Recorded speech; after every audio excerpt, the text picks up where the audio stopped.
My name is Edward Steave. Edward Steave. Yes, two first names. Unique. My mom, well, my parents named me. And my parents named me, and my dad's name is Edward Garrett Steave. I'm Edward Julian Steave, and my mom never liked Edward. And he didn't put Edward on my older brother, he was the first boy. So he put Edward on me. My mom never liked it, so all my family calls me Julian. So it's Edward Julian Steave, three first names actually. I grew up, born and raised in Pittsburgh, Pennsylvania, in a neighborhood called Wilkinsburg. But born and raised in Pittsburgh, I moved to Chicago when I was 18 years old. I was working with a long distance company, and I was selling long distance, and I got real good at it. And they moved me and maybe three other guys up here to Chicago, and ever since the company went out, I just stayed. So it was direct sales. Direct sales, we had to stop people on the street with a clipboard and say, hey, how you doing? My name is Edward Steave. I work with the Youth Education Scholarship Foundation, and it's a scholarship foundation to help young people like myself get jobs. And how we do this is by getting people like yourself to switch over your long distance to this long distance carrier, and portion of that money that you pay for long distance goes to the scholarship fund. I did that for 2-3 years, every day, all day, and that's what got me here to Chicago.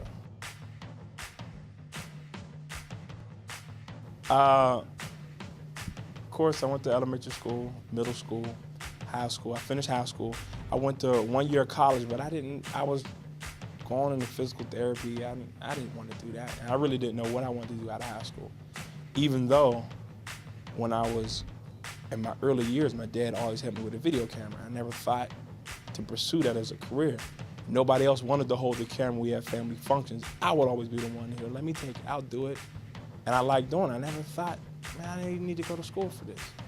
But fresh out of high school, I really didn't know what I wanted to do. So I knew I had to do something. So I just worked different jobs. I did everything from cable, telephone installation to industrial maintenance, welding, stuff like that. Then I went to the Carpenters Union.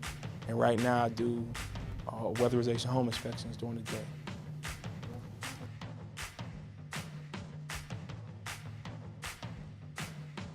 My family right now, my parents have been married 37 years, I think. It's a blessing. It's a blessing. They still together. They still go home. I go home. It's a blessing every time I go home to sit with both my parents and enjoy them. It's a blessing. And they argue like brother and sister, and we laugh. And my dad, they both have been a real big influence on my life. But they're still married. My brother and my sister, they're married. My brother lives in Atlanta. My sister lives in Baltimore. My brother's older than me, my sister's younger than me. So I'm the middle child. What, 3 nieces, 2 nephews. It's hard because we don't live in the same city, so I may see them once or twice a year. But I talk to them. So I have one daughter. Her name is Naja Zanai Steave. And Naja means safe, secure, rescued, and delivered. Naja, N-A-J-A-H.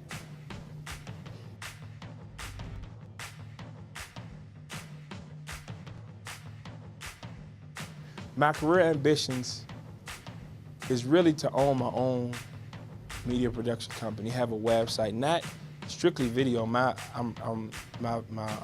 focus has been video editing, but my site, I wanted to be an interactive site where people can go there if they want to find out what's going on in the city that weekend. They go to my site, get a video, want to find out the latest business going on in the city, they come to my site.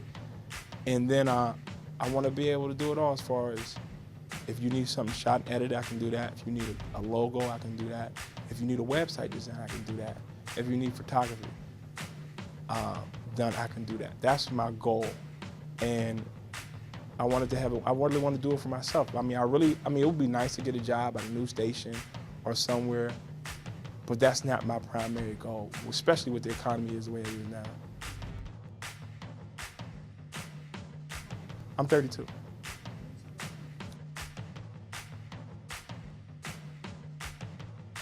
Well, I've been in the Nation of Islam since I was 20 years old. I joined the Nation 1999, February 22nd. And I'm 32 now, so I've been in the Nation of Islam 12 years now. I was born and raised a Jehovah's Witness. And when you're born and raised a Jehovah's Witness, it was a blessing. Jehovah's Witness organizations are very, what can I say? The moral code or the moral standards are a higher moral standard. You know, they're just not going to accept anything. But when you grow up a Jehovah's Witness, and then when you start getting into history, just history period of religion, and when I started getting into Black history and what happened to us as a people here in America, and how religion played a huge part in that, it just made me study and question a lot of things. And when you start studying history, instead of just accepting it for what it is, well, my mom was this, my dad was this, I'm gonna do it. But when I started studying history of what happened to us and the history of religions, then it drove me. I didn't say drove me, but I started reading books, and I went to hear Minister Farrakhan speak, and what he said made a lot of sense. And I started going to the processing classes, and the things they open your mind up to is just amazing. And that's what made me join. You're the flank mod, you're the flank mod, you're the flank mod, you're the flank mod. I want to be fast, crispy lean, like the Farrakhan regime. I also feel, though, that religion itself, it's a universal thing, if you understand what I'm saying. It's, you know, we like to fit what we believe in, and whoever believes what we believe into a box and say we're right. That's what you see with a lot of Jehovah's Witnesses. Jehovah's Witnesses really believe if you're not a Jehovah's Witness, you're wrong. And I believe that God, the Creator, not one human being is the same. Not one human being is the same, but He only made one way to get to Him. I think there's multiple ways to get to God. I just happen to choose Islam as my path.